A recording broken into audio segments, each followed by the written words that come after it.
Olá, pessoal! Hoje eu vou fazer um apanhado geral de quais foram as principais características do processo da Revolução Russa.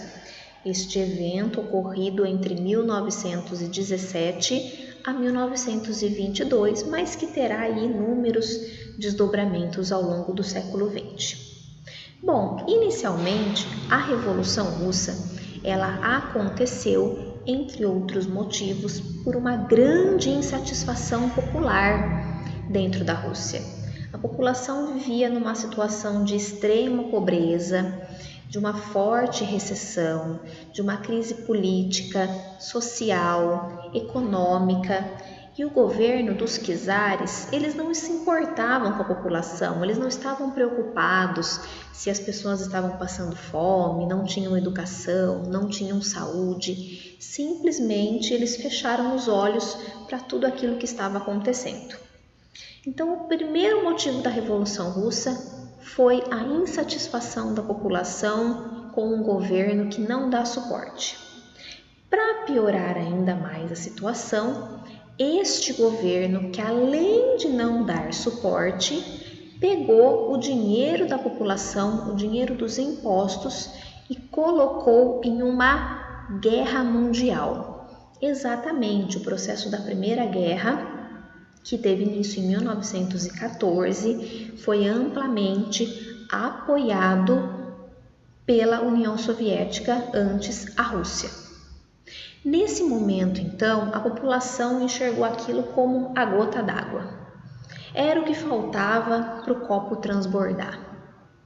Em meio a tudo isso, a população se via envolvida em ideias que vinham da Europa, ideias criadas por Karl Marx, o socialismo, o comunismo.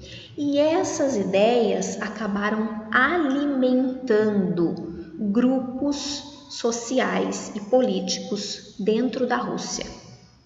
De um lado, os mencheviques, que eram aqueles que tinham um pouco mais de dinheiro, mas que se sentiam insatisfeitos com tudo aquilo que o governo czarista não proporcionava, mas que acreditavam que uma revolução armada era desnecessária.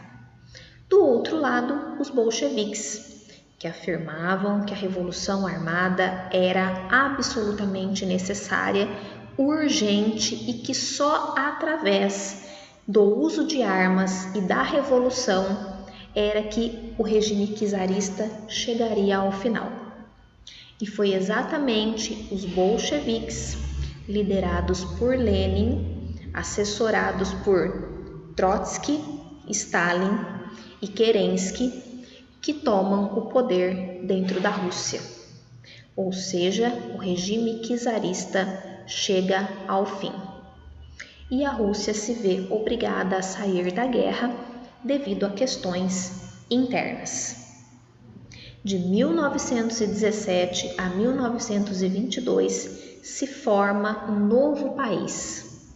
Não mais a Rússia, agora a União Soviética. A União das Repúblicas Socialistas Soviéticas, que irão imperar naquela região até o final da Guerra Fria, ou seja, até os anos 90. Então, quando nós falamos de Revolução Russa, nós falamos em um processo que teve início em 1917, sofreu uma grande mudança com a morte do Lenin em 1924, e a tomada do poder por Stalin, mas que vai existir até os anos 90, com o final da Guerra Fria e aí sim a retomada do capitalismo dentro da região. Basicamente, então, analisamos aí as principais características da Revolução Russa. Caso vocês precisem de mais informações, acessem o site, o profdanihistoria.com.br, e também outros meios, na internet, para que vocês consigam mais informações aí sobre o tema. E bons estudos então, até mais!